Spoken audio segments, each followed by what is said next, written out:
Thank you for joining us for this webinar that we are calling, or rather I would say, virtual meetup that we call How to Reposition Your Listings in the COVID-19 Era. As you know, at Guesty, we hold a lot of different meetups, really trying to bring the community in all our 11 global offices and in all the many countries where we operate. Right now, it's an interesting chance for us to really bring everybody together globally.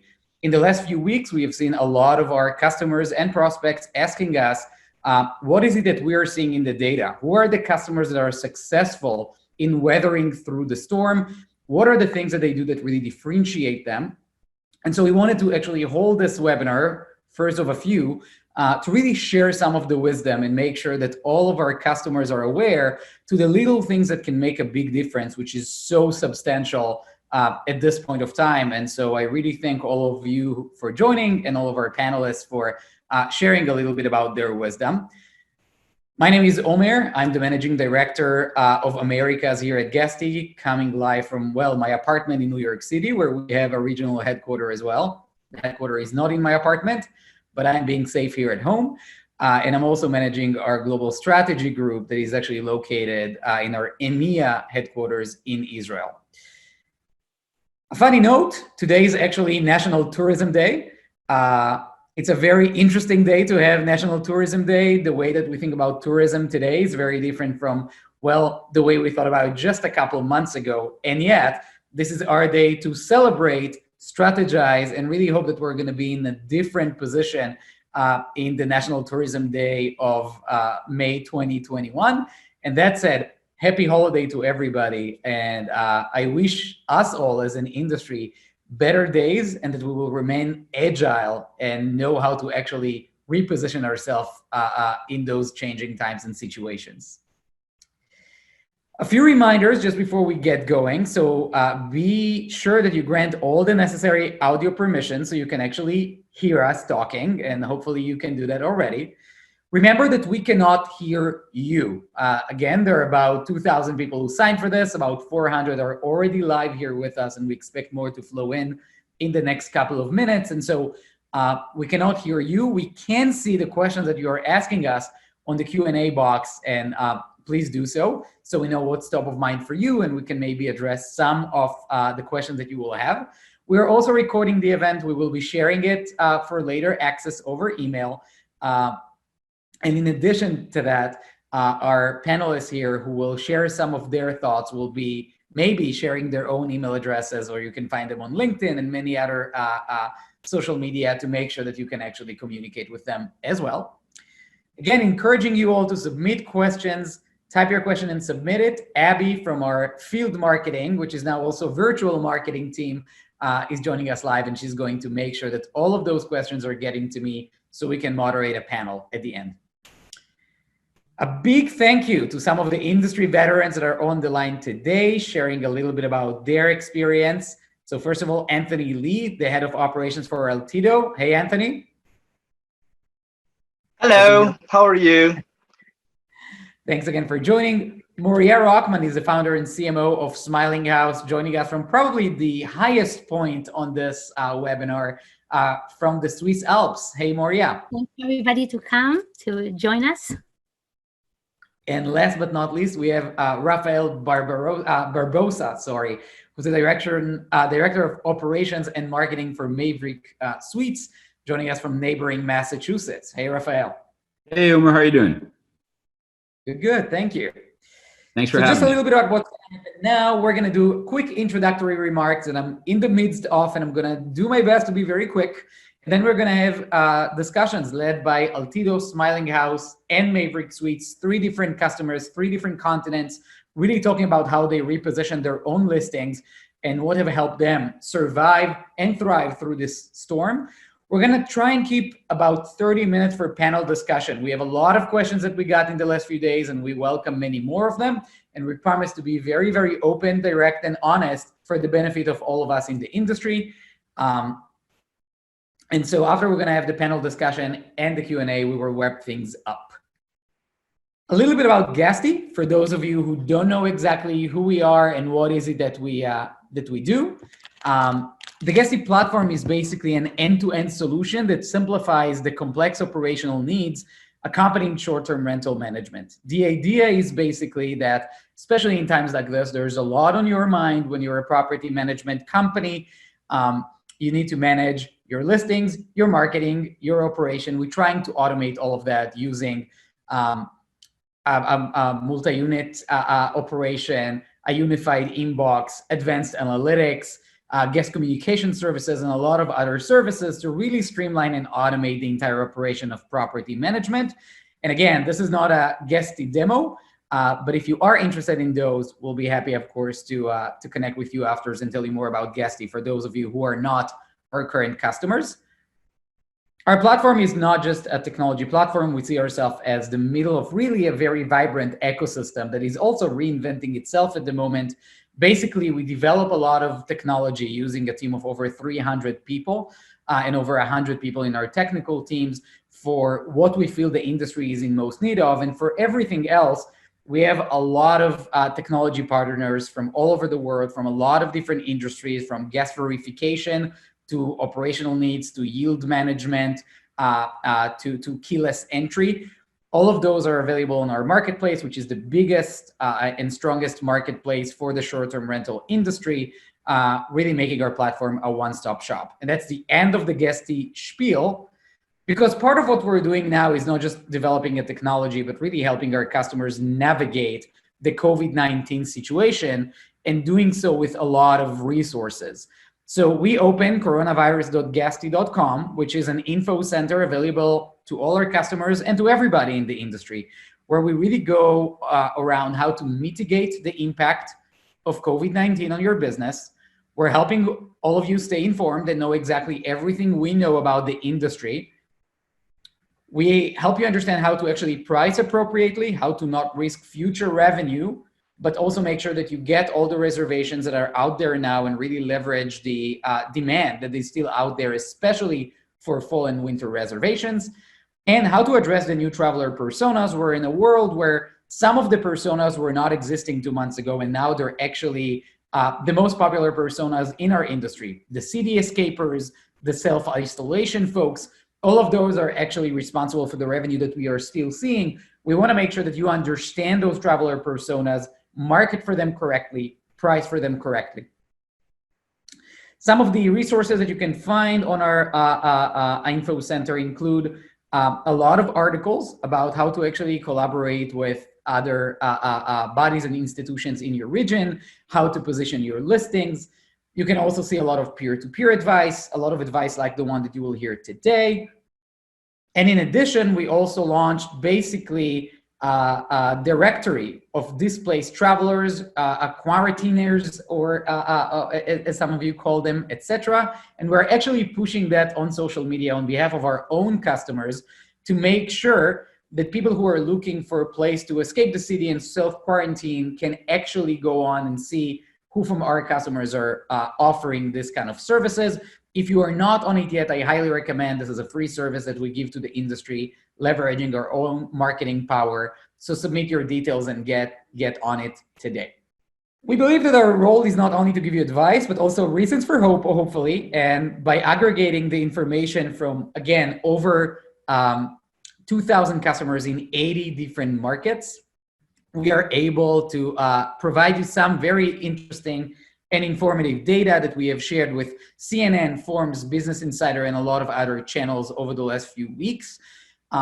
Right now, some of the interesting data is that we are actually seeing an uptick in Christmas bookings and in Thanksgiving booking, meaning when you look year over year, there are more people, more advanced reservations right now in our system for Christmas and New Year's and Thanksgiving that we have seen in 2019.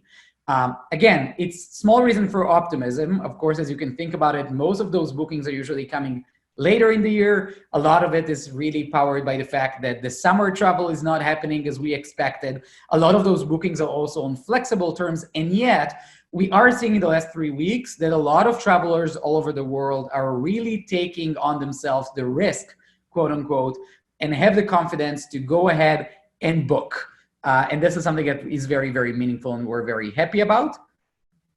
A lot of people believe that we might see almost unprecedented travel season in the winter time. And if some of you are saying, I don't see some of that yet, then rest assured that you will see some of that impact in the next few weeks, we hope. And hopefully you will get and gain some information today from some of our panelists that will allow you to actually leverage that and see more bookings in the near term. So again, just a few data points that we find very interesting. A few more Guesty insights that we can share with you. Property management companies have shifted their marketing away from focusing on vacation destination and towards meeting the needs of new types of COVID-19 travelers. We see that everywhere. And the customers on our system, out of the 2,000 customers that are most successful, are exactly those who have shifted their marketing early to really address those new personas. Those are really putting forward the stringent cleaning processes that they have. They really talk about how they're actually leveraging their cleaning process. They even put it sometimes on the headline to really make sure that people are aware about how clean and sanitized their units are. And they also limit human interaction, make sure that you're able to do self-check-in securely and safely. Lastly, a very interesting point is since the beginning of time, the average length of stay in our system has been between 3.8 and 4.5 days, which means a lot of people would book a short-term rental stay for a weekend, for 3 or 4 days, sometimes 5 if they're like a business traveler traveling from Monday to Friday. It has doubled, and now the average stay is actually 9 days. That means more and more of you are interested in mid-term stays and really shifting some of your focus, and more of the travelers are escaping the towns and really renting a place for, sometimes even 30 or 60 days, sometimes a whole week, or 14 or 28 day stays. And now let's talk about some of the panelists that we have here. That was a little bit about the data that we're seeing. I promise to give a little bit more of nibbles from our data after the feature presentations. But I want us to kick things off with Anthony Lee, who's joining us from ALTIDO. He's the head of operations for one of the biggest PMCs in Europe. Anthony, thanks again for joining us. Hello, and thank you for having me. And it's a pleasure to be invited to these panelists as well. I'll give you a very quick introduction about ALTIDO. I promise you it will not take more than 20 seconds of your time. In short, we are formed back in 2019 as part of a merger of 4 companies, and we now manage over 1,700 properties across Europe. And as a matter of fact, we just celebrated our first birthday this week as well. So that is fantastic news for us across all of the ALTIDO cities that we operate. And as you can see, to date, we have hosted more than 1 million guests, sold more than 1 million nights, and taken over 270,000 bookings. Now, our mission is very simple. We want to redefine hospitality beyond the hotel experience through local knowledge and a guest-centric approach. And I do have 5 tips which could help many property management companies out there in order not to just reposition the listing, but also from an operations perspective. Now, the very first thing that I can advise it is to adapt. Do not get rid of any pre-COVID-19 procedures. However, you should rather amend it. And that should be in line with local government guidelines, focusing a lot on social distancing. What we have also done is we have started offering our guests an alternative check-in experience, and that applies to all of the ALTIDO cities, whether it would be a keyless system or through a lockbox, in replacement to a personal check-in that many guests would like to avoid. We have also started adopting to industry experts' guidelines. For example, being a partner of the Homes and Villas by Marriott International, we have attended multiple webinars, training sessions with them, and we have adapted as well our hospitality code of conduct based on the recommendations and suggestions that the Marriott team has provided us. Now, I do know a lot of property management companies has been providing discounts and also increasing minimum stays. And this is effective as well to, one, retain your owners, and at the same time, keep your guests happy and try to get as much revenue as you can. Updating your cleaning policy is important. And what I will recommend to every property management company is to know the differences between disinfecting and sanitizing. Provide your ground team as well with the right PPEs, which is personal protective equipment. And if possible, where you can, try to create cleaning instructions in multiple languages, considering that many of the housekeepers, the English language is not their first language, and it does help them a lot down the line when you need them to execute anything. But of course, if you are deciding to do between internal or external cleaning agencies, make sure you know what your external cleaning agencies are providing. Are they certified? Do they know what to do in terms of disinfecting? What are their procedures? Get all those information, as it can help you down the line to understand how you could communicate this effectively to your guests and to your owners to give them a peace of mind. Now, what we have done in the last few weeks is we have been over-communicating not just with our guests, with our owners, but also with our team. And transparency goes a long way. The more transparent you are, the better it is, because you will save yourself a lot of to and fro discussion, and you can be honest upfront. If, let's say, you're discussing with your owners, make sure you manage the expectations and provide them with any communication you have about what we can do to help them. And one of them is to diversify your bookings or reservation channels. And we've been working with multiple OTAs across the industry, and that has helped us a lot. Now, the last point is something that we've been using quite a lot as well across all of the ALTIDO cities, and it has helped us in multiple ways. For example, we've been using Guesty as our channel management. We also use Breezeway in order to execute our operational tasks that we require. We are providing our guests with an online PDF version of the house manuals. And as I mentioned earlier regarding self-check-ins, we have installed a keyless system across our properties.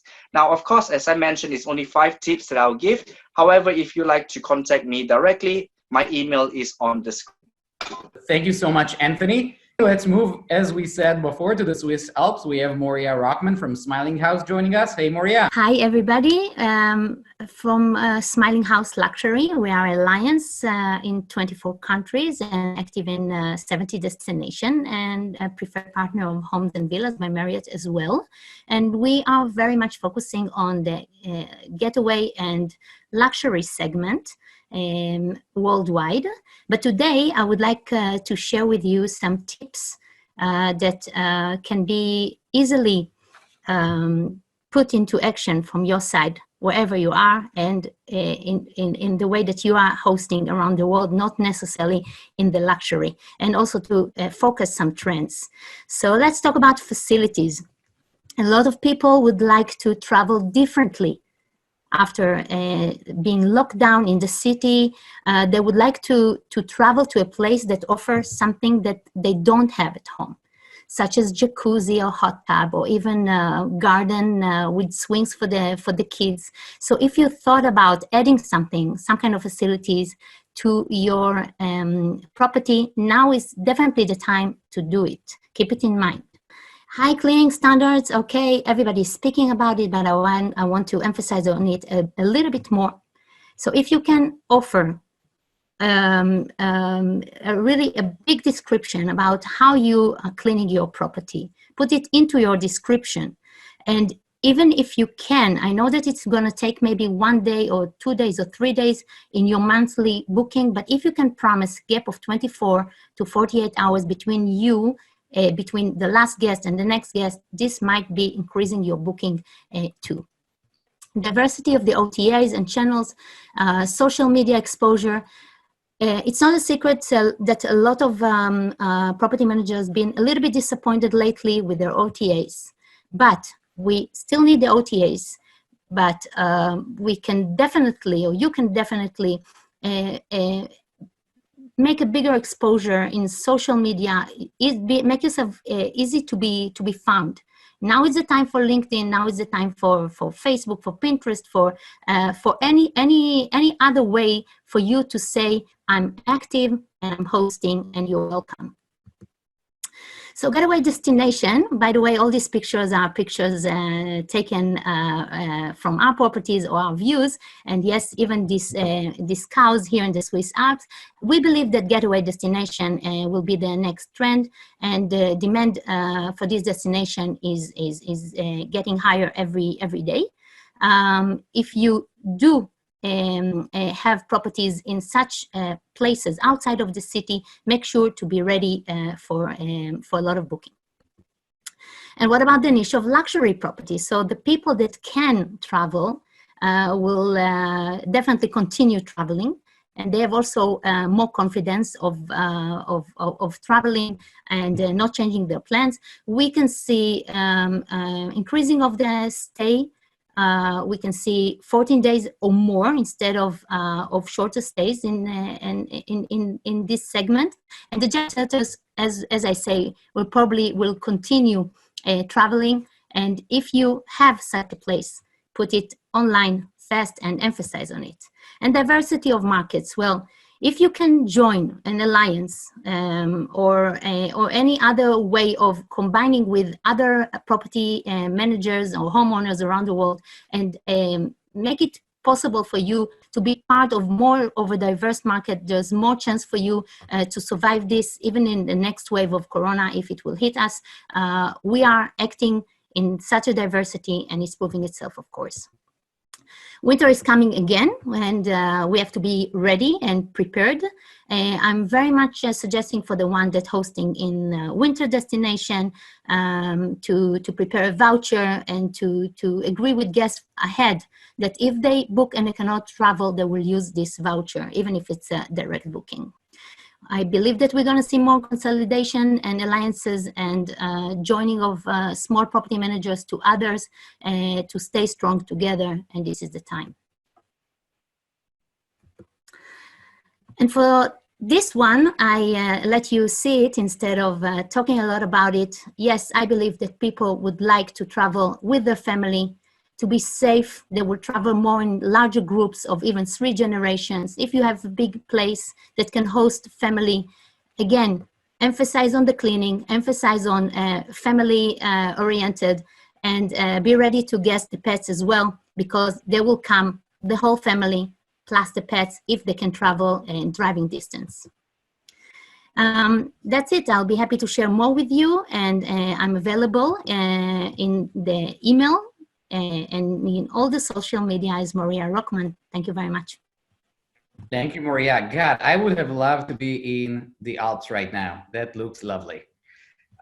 Thanks so much for sharing that with us. So I think from Anthony, we talked a lot about everything that has to do basically with the operational side. From you, we've heard about both the marketing and the channels and the operational sides as well. I think those are very, very valid points. With that, let's move to the third panelist here, which is Rafael joining us, Barbosa from Maverick Suites. Rafael, hopefully you're still with us. I'm still here, Omer. Thank you. Phenomenal. And right after Rafael's presentation, we will move into talking about very specific do and don'ts for the industry. There you go, Rafael.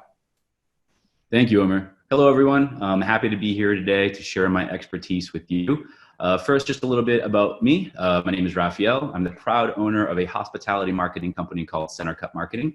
I was approached by the Maverick team about 3.5 years ago. They asked for us to take over their marketing initiatives. After a very successful 6 months, the company approached me again and asked me to be their director of ops. 3.5 years later, here we are.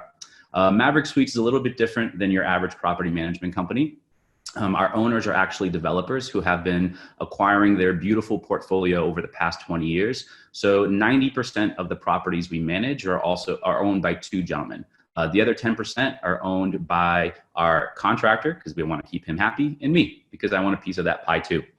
So here we are today. We are preparing for the future. We have to kind of use this time to really develop the initiatives and strategies to kind of get us ready for the future of travel. So today I want to share 4 things with you that I think all of us should be working on in our companies. First, I think it's really important that we create new standard operating procedures. New health and sanitation programs are really important. What are the additional steps that you're going to do to keep both your guests and your employees safe. What can a guest expect from your operation in regards to these types of procedures? You should be working internally in your companies to try to create these new guidelines. If you haven't done so already, I highly recommend that after this presentation, you Google Wynn Casino Health and Sanitation Program. You will find a 26-page PDF outlining everything that organization is doing to keep their guests and customers safe. That could be a great place for you to start your creating of your new health and sanitation program. Now, from a marketing perspective, once this program is done, my theory is that the back of the house will become front of the house marketing opportunities. What that means is prior to all this, these health and sanitation guidelines, this was all back of the house information. We never really would put this information in front of our guests.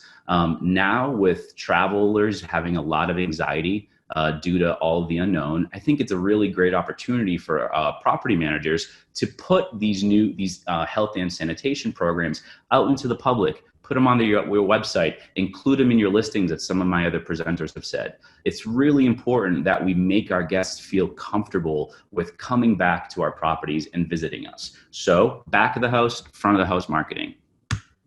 Next, I think it's really important, as Omer said, and the great guests, if you haven't done so, check out some of the great Guesty blogs. We have to change our marketing plan. We have to depend more on domestic and niche travel. Specifically for Maverick, we have launched a large-scale initiative to target medical professionals. We've often done a lot of business with this niche, but now we're kind of completely focusing on that for the next, I'd say 2 to 3 months, just to kind of get us through these tough times. We have seen great success from this initiative, and I implore that all of you try to pivot your marketing plan and go after maybe potentially some niche travel. Now, I'd like to give you some marketing advice. Whenever you're creating a new marketing plan or any sort of marketing strategy, I highly recommend you perform a marketing exercise, which is personifying your target audience. What this actually means is making up fake people. For example, take Sarah. Sarah is 30 years old. She's an RN. She's looking for accommodations for 2 to 3 months. We will receive information from Sarah through either direct or Airbnb. I have her demographic info, such as her income and her age. And what I do is I replicate this dozens of times with fake customer personas. So whenever I'm creating a new marketing strategy, I have my strategy on one side, and then I have my target audience on the other side. What I do then is I make sure that we are aligned, that the idea actually matches the audience. This really helps with your future planning. Over the past 15 years of marketing, I've probably done this over 1,000 times. And I have seen many times where my original idea actually changes due to the audience's needs. So I highly recommend that you all do that. Next, I think it's our turn. It's our opportunity. We are giving an opportunity at this moment. I think that hotels are at a disadvantage compared to the short-term rental. We have more comfortable stays. I mean, as you saw those beautiful places in Switzerland, we have a better experience. We offer a kind of a more catered environment. I think it's our opportunity to kind of brand ourselves. No matter how small you are, you can have 10 units to 1,000 units to 1,500 units. Everyone should know your brand. It's our opportunity now to develop these things and actually put ourselves more in front of our guests, to have them come back to us, to have them share their experience about, your company. If you don't know where to start, I recommend talking to a marketing company, but I highly recommend that we all put our time and efforts into developing your brands. Finally, I think it's a great time for us to take a step back and look at the guest journey from start to finish. Think of the research process and the preparation process to finally when the guest is getting ready to return and share their experience. Think, can you add value to any of these steps along the way? For example, with Maverick, we want to work on an initiative while the guests are at our establishment. We have partnered with local tourism companies such as Boston Duck Tours to offer our guests tickets to this attraction directly from us. We would pre-buy the tickets from Duck Tours and then also being able to sell them at a face value and actually creating a new revenue stream for our company. It's our time to cater more to what our guests want.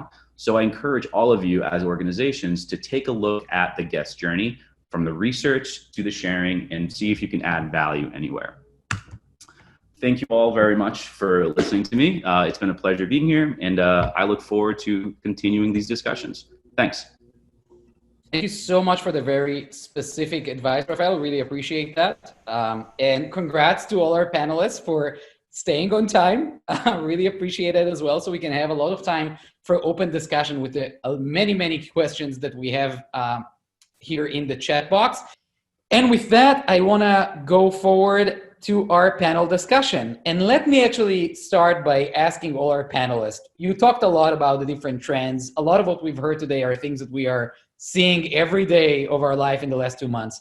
If you could give one practical advice to the 500 people on the line and 1,800 that will get this video afterwards, what would your one do now tip would be? Maybe let's start with you, Anthony. Sure, not a problem. The one thing I will say is adapt to the situation, and that can be whether you will be agile with your pricing or amend your operations model immediately.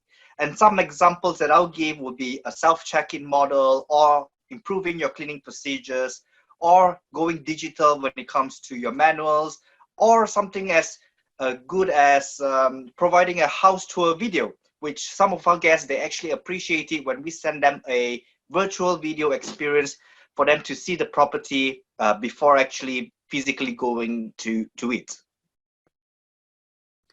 Perfect. Moria, what's the one thing that you would say is the most helpful do now kind of tip that you can provide us? So I would say stay active and creative. Means don't wait for the clients to come knocking on your door. Create as many paths as new channels to reach out to the clients, especially through also, if you can, some third-party professionals beside the OTAs, if it's travel agencies, concierge companies, or even the local tourism office in your city. Wherever you can, to say, I'm still here, I'm still alive, I'm still guesting, and happy to guest you. Rafael? I am actually going to echo what Anthony said, and I think adaptability is the #1 advice I have for any company right now. I think we must be adaptable to new operating norms, to new guest expectations, new revenue sources. My opinion, property managers, if they don't pivot these aspects of their organization, I think they're going to be at a disadvantage compared to the property managers who do. And I think you should look at your entire organization and look at what the guest expectation will be and see if you can kind of adapt to the new norm. Now let me move to a more of a tree-huggy question, if I may. A lot of people say that you need to hope for the best and prepare for the worst. And we're all waking up every morning choosing to be part of this industry, choosing to work a lot for the future of the short-term travel industry. What is the one thing that keeps you guys optimistic about the future of travel in our specific segment? Maybe let's start with you now, Rafael. Go the other way around this time. Sure. I'm personally very optimistic about my markets and my company's ability to adapt to the new norms. However, I think it depends on the property management company. I think people are going to travel, but like I said, my prediction is that international travel will see a massive fall for the next year. And I think it's important that we really focus on these domestic markets and the different consumers that are in these markets. I think like I said, domestic traffic will stay strong. So I think it's important that we focus on the staycationers, the families, the budget travelers, the medical travelers, the neighborhood travelers. You know, we must focus on capturing these new markets. Moria, what keeps you up besides the beautiful view of the mountain? First of all, I'm always optimistic.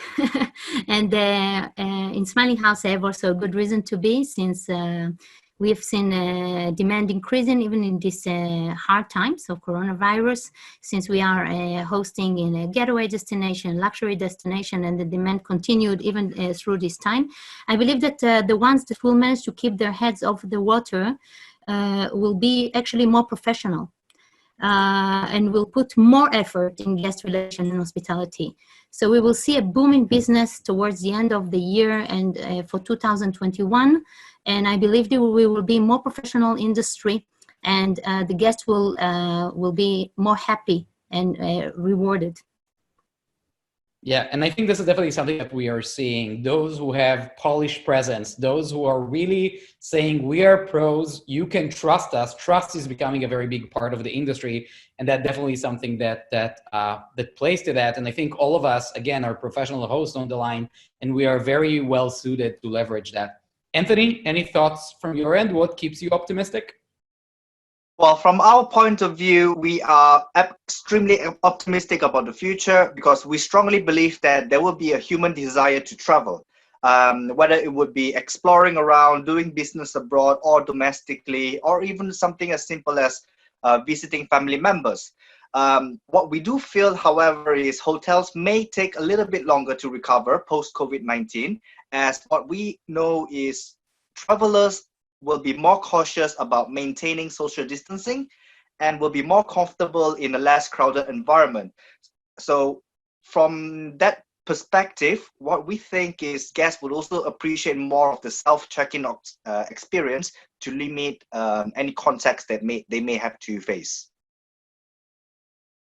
That's great. Another question for you, Moria and Anthony. Both of you are actually managing companies that have listings in different locations in the world. Do you see any kind of difference in all of those, policy changes, sentiments, and in general between geographies? Or are we really looking at the same trends globally?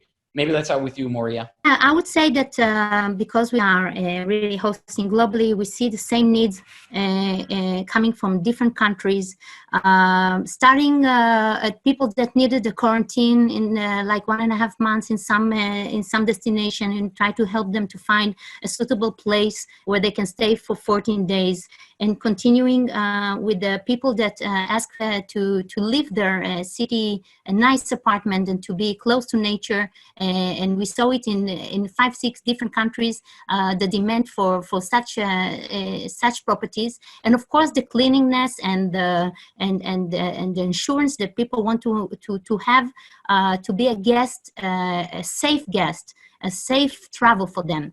This is, this has nothing to do with where they're coming from or where they're going to. This is a demand that we see worldwide. And of course, also the kind of request from their side for a discount. So we had to take it in account, and we asked for solidarity from the homeowners we're working with.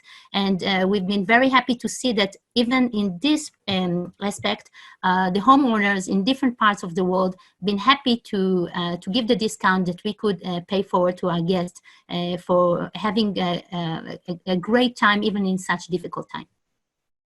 Anthony, ALTIDO manages a lot of properties really all over Europe. Do you think that it's a global pandemic, global trends, or do you see differences between different pockets of the continent? That's a very good question, Omer. Well, yes, we do operate in 4 countries, and each country has responded very differently. The UK market, as an example, is likely to be more resilient post-COVID-19, and we have learned very quickly when Italy went first into lockdown. They kind of gave us a 2 weeks upfront notice about it, and we were able to implement the necessary changes across the countries that we have a presence in. Now, what I'm saying is, in general, that from changing our cancellation policies to a more flexible one, changing booking strategy into midterm lets, enhancing our cleaning procedures, or something as simple as when we saw a huge spike in booking cancellation and of course last minute booking, what we have ended up doing is we targeted those kind of guests who are isolated or those who wanted to be isolated. At the same time, what we have done is we participated in local schemes such as the NHS home schemes here in the UK, which provides free accommodation to essential workers, which has been great for publicity as well. Perfect. Thank you for that. And for everybody in the chat, please keep sending us your questions. We're taking note, and we're going to move to your questions in just a little bit. Raphael, I did want to have a question for you. A lot of people are now wondering what to do with my inventory. I see that there is at least a temporary drop in demand for short-term rental. Should I move my listings to mid-term rental? Should I consider putting them on long-term altogether? How are you guys thinking about that? What are you seeing in the US market? Absolutely. I think it's important that you take into consideration the traffic or the demand that you are seeing. So for us here specifically in Boston, we have seen a massive influx in medical travel. Therefore, we have kind of pivoted our strategy a bit from focusing more on those 2 to 3 night rentals to now focusing on 2 month to 3 month rentals. So a large portion of our inventory we have dedicated to these 2 to 3 month rentals, at least for the months of May, June, July, and August. We are very optimistic about the fall here in Boston and in this area. You know, one of the big attractions to us is the Boston Marathon, which got postponed from April, and hopefully now it'll happen in September.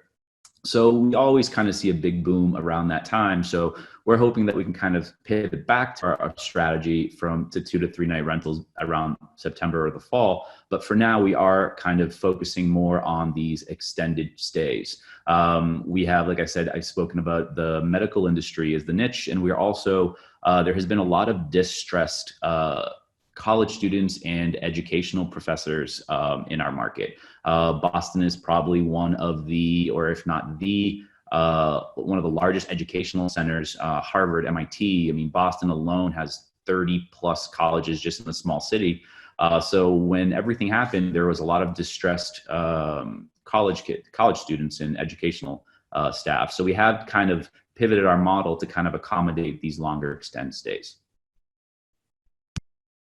That's great. Thank you so much for this information. I wonder for the three of you, before we move on to questions from the audience, you know, this is time where the volume is relatively low. It's also time as people who manage an operation to maybe take out some projects and air them, things that we didn't have time to do before. What are those things that you are spending this time doing in terms of like really brushing your operation, introducing additional technology, new processes, new things to the units? Any of those projects that you were able to actually address now in the last 2 months, giving the bandwidth? Moria, maybe let's start with you.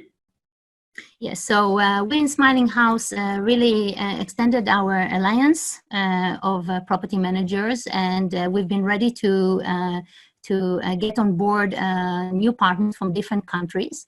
And the diversity, as I believe, is one of the keys to survive this situation. As well as we've been very much busy with social media, active, you know, rebranding our messages, not only to luxury, but also to getaway destination.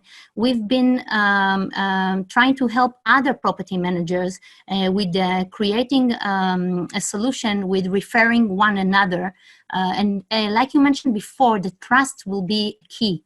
So if we can also trust each other, and we cannot right now, host right now, people from overseas, maybe we can suggest them to try and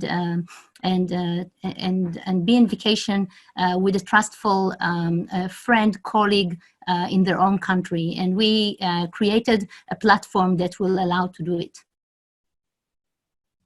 Anthony, anything that you guys have changed in your operation or things that you're considering in terms of processes to introduce right now that you maybe have a little bit more time to plan? Yes, as a matter of fact, we have implemented a deep clean service, which we've offered to our property owners. One, it's because considering that we are currently giving out free accommodations to essential workers, a lot of our owners, they are concerned about any potential that may occur during the guest stay. Now, as a matter of fact, if we ever find out that the guest is showing some kind of symptoms or so on, what we will do immediately is we will try to assist the guest with moving them to the hospital of course, not physically present over there, but we'll try to facilitate the movement. And then we will schedule in an external party to do a proper deep clean, to disinfect the property, sanitize it, and apply antibacterial treatment. Perfect. Rafael, anything on your end to add? Yeah, I mean, so we've been using this time. Usually we run a pretty high occupancy, around anywhere between 87 to 92%. So we've kind of used this time to work on our facilities a bit. We are remodeling some bathrooms. We're repainting some of our suites. On the marketing side, we have a beautiful guidebook in each one of our buildings that has, local attractions, and we put a lot of time into designing that. So we're actually looking to now make that a digital guidebook. So we want to keep the quality and the branding around our guidebook, but kind of make it an online version we have to eventually take those guidebooks out of the rooms due to some of the measures we're going to have to take to keep people safe. So we have done that. And then a large part of our focus has been really repivoting our marketing strategy, because I think that we have to change what our plans were prior to the pandemic. And I think we've been using a lot of this time to see what are the initiatives we're going to be doing and implementing for the next 3 to 4 months. Perfect. Let's move on to some questions that we're getting from the audience. We want to start with a question from Mohammed Aldo in the chat here. A lot of us talk about positioning, and a big question is around minimum stay. Some people say, right now I want to get any possible revenue. My minimum stay should be even one night. I just want to keep my listings alive. And others are saying you should increase minimum stay. You should look at like a week or 2 weeks minimum to make sure that you actually cater for the good reservations out there. I wonder, what is your take around that? What have you done with your minimum stay in your respective companies? Anthony, let's maybe start with you.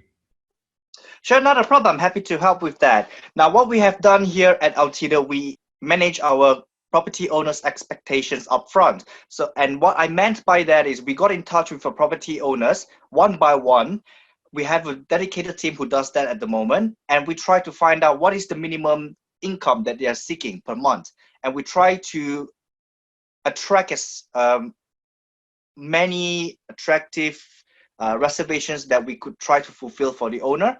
That has helped us out a lot, not true by providing discounts to our guests, but at the same time, increasing the minimum length of stay that we would need to fulfill those reservations. Moria, how about you guys? Do you have any changes to the minimum stay since March? Have you adjusted anything? Yeah, sure. So we made it more flexible. In the luxury segment, many homeowners were very, emphasize on of minimum 1 week stay, and we made it now more flexible. People can come if they can still travel for minimum of 3 days and more. But actually, we see people coming and staying for longer period. And we try to give also some kind of credit for next vacation for the one that cannot travel, giving some kind of vouchers or suggesting other destination for people that really cannot travel right now. And it's working very well, and people are supporting or trying to support our hospitality industry. I'm suggesting strongly to you to try and offer such a voucher for your guests, and you'll be surprised how many will keep their plans for the coming months. Rafael, as you said before, you guys are enjoying about 90% of occupancy before that. I wonder, what have you guys done since you've seen the drop when it comes to minimum stay? Yeah, so we had to kind of diversify our inventory a bit. So we took part of our inventory and we increased the monthly stay to kind of target some of these niche audiences that I mentioned earlier. So the minimum stay got extended from 1 night to two weeks. And then we kept a lot of our inventory at where it was. The one thing that the caveat that we have here in Massachusetts is that the governor has put some mandated restrictions on the type of traffic we can, the type of guests that we can actually host at the moment. So currently at the moment in Massachusetts, we can only host traveling medical professionals or residents who have been displaced due to the virus. There is a lot of those travelers. We have a lot of people who live locally, who live with an elderly, but they're still working. So they've kind of rented our place to kind of stay here instead of at their home with their, elderly parents. So to answer the question, I think, there is not one answer. I think what we did is we diversified our inventory and took on the business that we could take. Phenomenal. Thanks for that. And again, highly recommend to stay informed about what's happening in each one of the regions. We are trying to keep all of you informed throughout our own portal for coronavirus. Cleaning has seemed to be the word of the day. A lot of you are asking if we are going to send some of our cleaning tips. After that, we will, as well as a link to the tips that we already have on our website. But I want to talk with you guys on the panel about cleaning. Are you booking a day between reservations to really make sure that you're doing stringent cleaning processes on your listing? Have you changed the actual operation? That's the first part of the question. The second one, are you actually marketing your units as clean, sanitized units in the headline, in the name of the unit, like some hosts are choosing to do nowadays? So again, A, are you introducing a day in between reservations to really make sure that you do deep cleaning, or how are you accommodating for that? B, is this something that you mentioned in the name of the listing up there? Moria, let's start with you.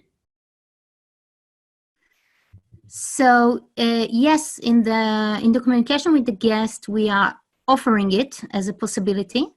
I have to say that many of them are saying that it's very good that we're offering it, but it's okay for them if we promise that the place will be clean and neat, as we always keeping in a standard anyway.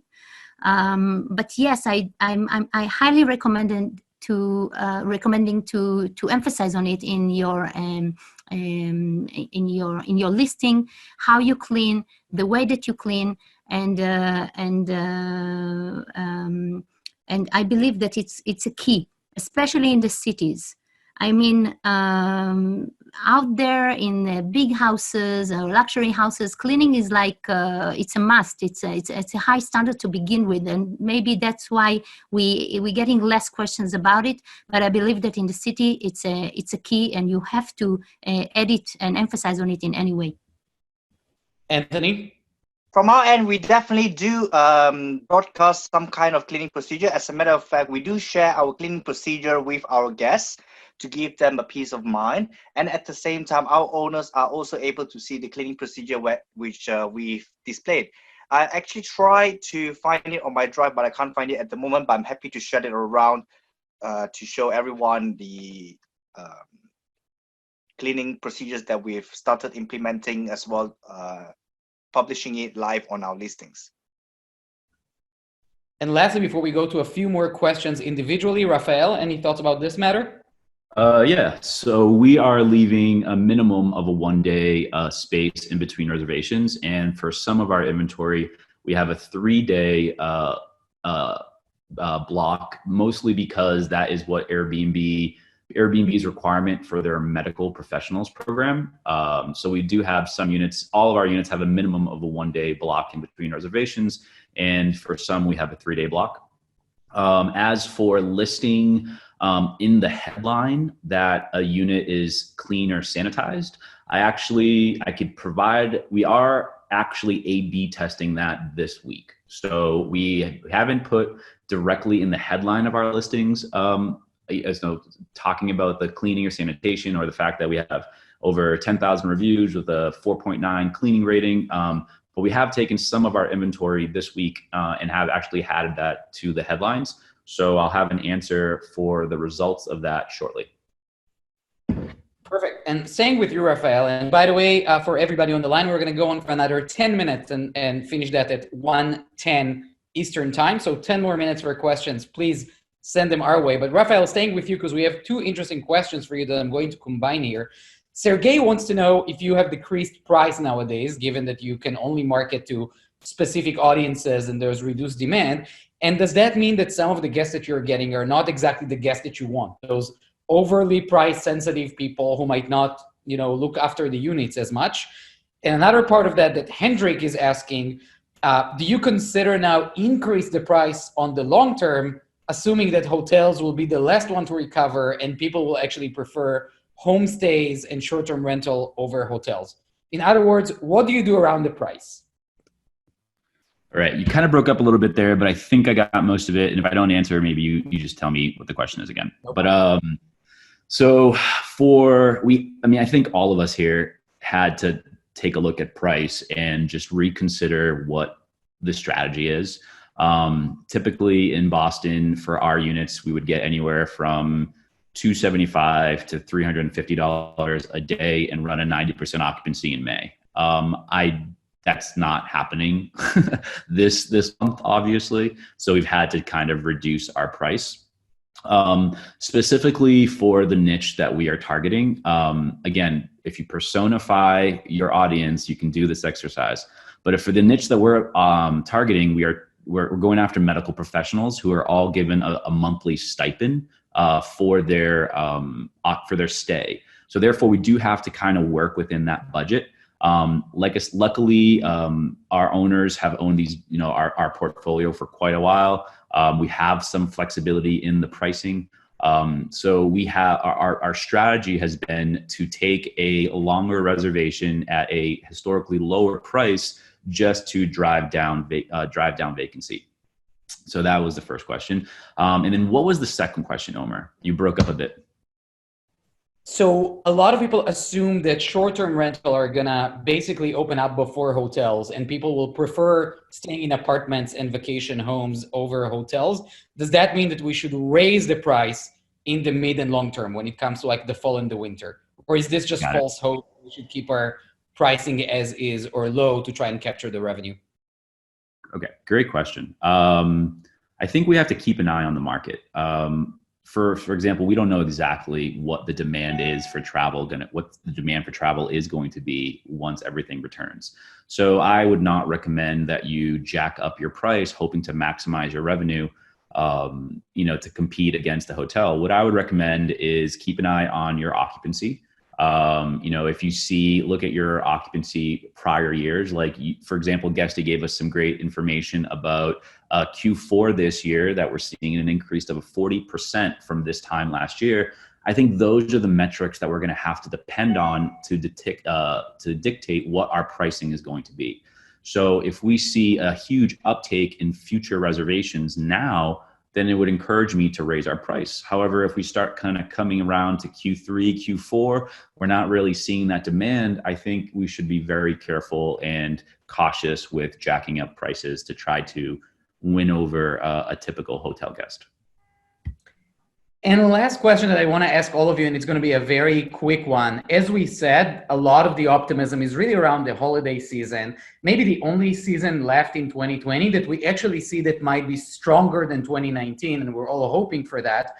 What is your recommendation or what is your approach around cancellation terms? Should we keep flexible cancellation and taking the risk that somebody a day before New Year's Eve will cancel and leave our unit open? Or should we take a bullish stand here and really change the cancellation term and still go back to more strict cancellation terms for the winter, given the increased demand in the last few weeks?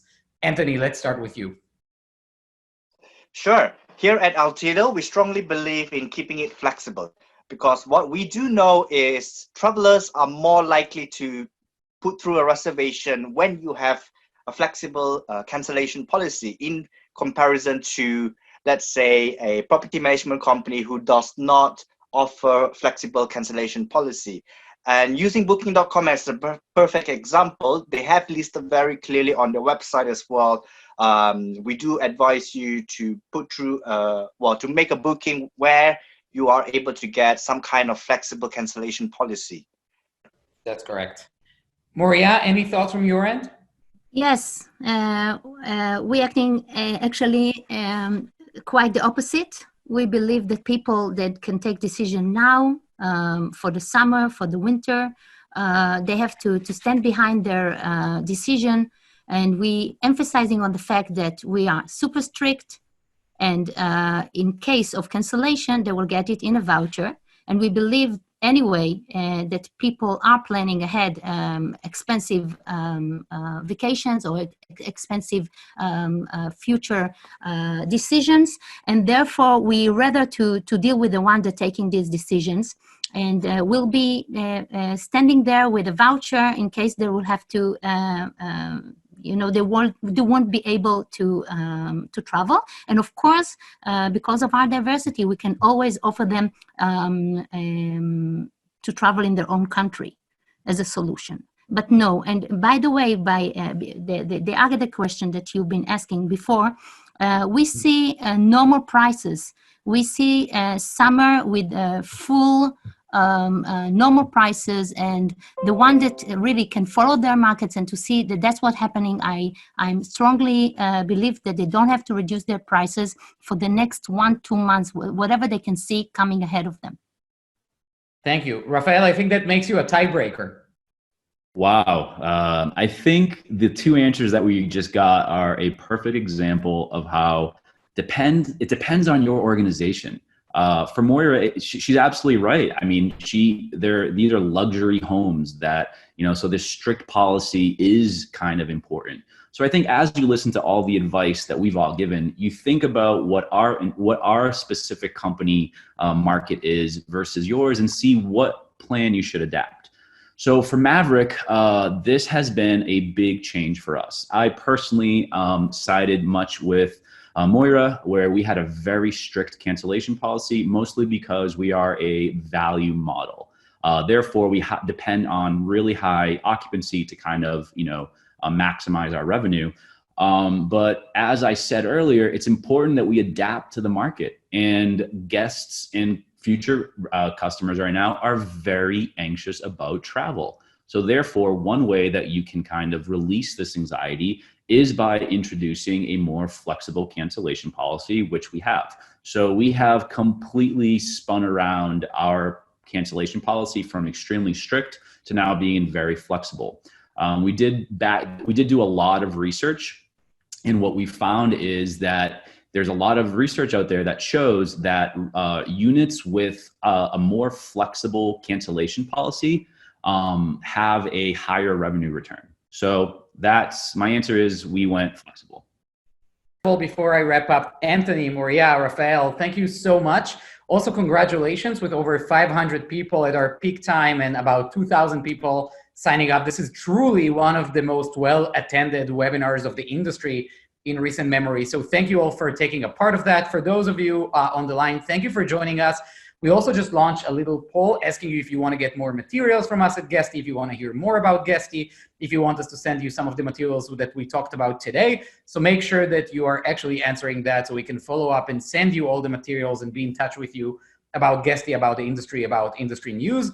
Again, thank you to our panelists. Thank you to everybody who joined us from 80 different countries.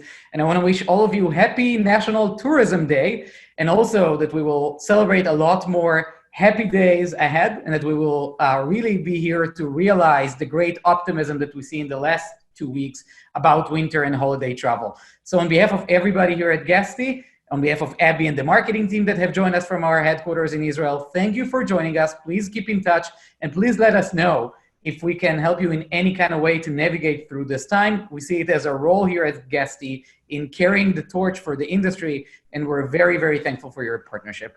Thank you, and have a great evening. Thank you, everyone. Thank you. Thank you. Bye-bye.